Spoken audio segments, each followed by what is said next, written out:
Committee, and if you weren't here last night, let me just repeat that there's a distinction between the Southern National Congress Committee and the Congress itself. The Congress itself is actually not dead. We hope to meet in our first Congress in November of 2008. The Southern National Congress Committee is the convening and support body that will create the Southern National Congress. And at that point, we hope the Congress will be self-sustaining. The Southern National Congress is designed to be an authentic voice, a forum for an authentic voice for the Southern people to meet, come together, and articulate their grievances, their concerns, and their interests in a way that is presently foreclosed to us by the political system which serves only itself and only the empire. Neither of the two political parties represent the interests of the Southern people, and I would say they don't represent the interests of any people in America. They represent only the interests of the corporate and big government oligarchy. What Mussolini himself called corporatism or fascism, and big government and big corporations combined, that's the definition of fascism. That's what we have in this country today, along with the increasing militarization of the police and of the state itself. So the Southern National Congress is designed to create an alternative to that. It's based on the principle that we must begin to withdraw our consent from the empire.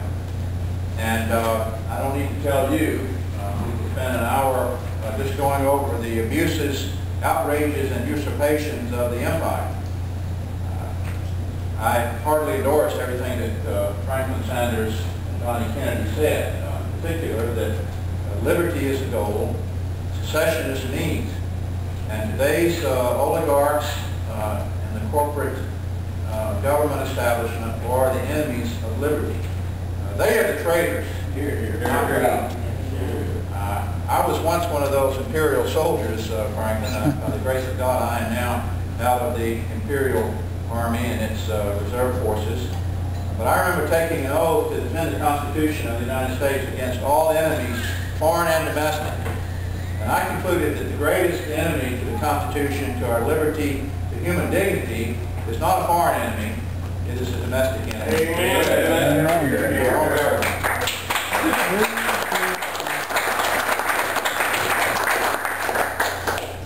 So as we begin to acknowledge that and see it playing out in the daily outrages perpetrated against us, we understand the power of the principle of asserting our own sovereignty. And all of us have, even in an empire, have some limited sovereignty in ourselves and in the sphere of our families and our businesses and our own personal lives that we control. And we have to begin to understand how to assert that and begin to withdraw our consent from the empire. But that's not quite enough, and the Southern National Congress is based on the next step. And that is that as we withdraw our consent, we have to have something to transfer our consent to. And that balances the equation. And so that's the idea behind the Southern National Congress. It is really designed to fill a fairly narrow niche. It is not intended by any means to be a substitute for, a competitor for the League of the South or any other Southern heritage, political or cultural organization. It is designed to supplement all of those by creating that forum where Southerners of all persuasions, from all walks of life, from all economic backgrounds can come together and begin to voice our interests, our grievances, and propose solutions that are distinctly Southern. We are, as I reported last year in Burlington, we were really in our infancy then. And like all Southern organizations, we are somewhat hampered by lack of resources, the principal lack of which is not just money but time. So we are sort of inching forward incrementally, but we are making progress. So we're no longer in our infancy. We're somewhere between the stage of infant and toddler. I guess we just learned to walk. And so specifically what we've done since last year is to stand up a very good website. Is Terry Compton here yet? My webmaster and chief of staff and general factotum has created a very good website for us. I encourage you to look at that, southernnationalcongress.org. We have begun to conduct a series of surveys. Oh, there it is. Thank you.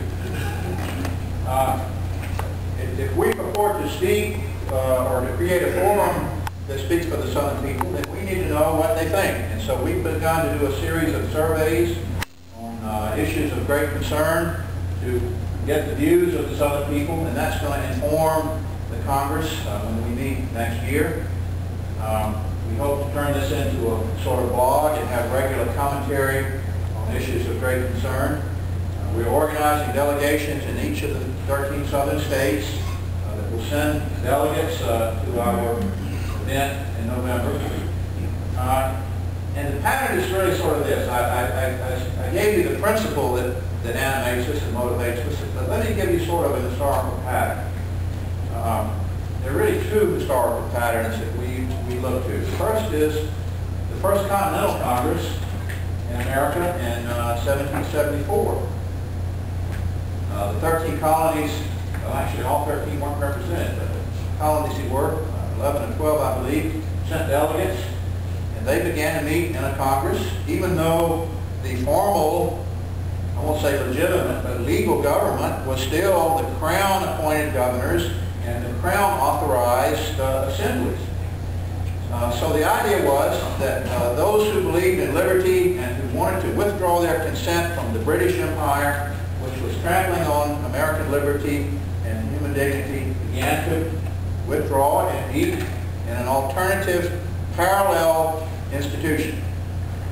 And there were two of those Congresses before the Congress of 1776, which ended up approving American independence and, of course, passing the Declaration of Independence. Another more recent pattern, historically, that we look to is the Irish and their Sinn Féin, which in the Gaelic means ourselves alone. Let me stipulate, too, that we're speaking primarily now of the early Sinn Féin, not the later one, which frankly became dominated by Marxists and statists and terrorists, but the early Sinn Féin, which became the authentic, legitimate voice of Irish freedom after 700 years of the cruelest occupation, exploitation, and oppression by the British Empire. And in 1896, under the leadership of Arthur Griffith, 12 people met in a coffee shop. Talk about starting small. As an infant with little baby steps, that's where it began. And Sinn Féin began to grow and become, again, the alternative, parallel, and legitimate voice for Irish liberty, and later was what gave legitimacy to the Irish Revolution that succeeded in winning Irish independence in 1922. So those are two of the patterns that we look for. Again, we focus right now primarily on a sort of process, but I would like to close with this. And this is not true exclusively of the South, but it certainly does characterize us. We are a sort of legendary land. We live in a sort of myth and legend-shrouded locality.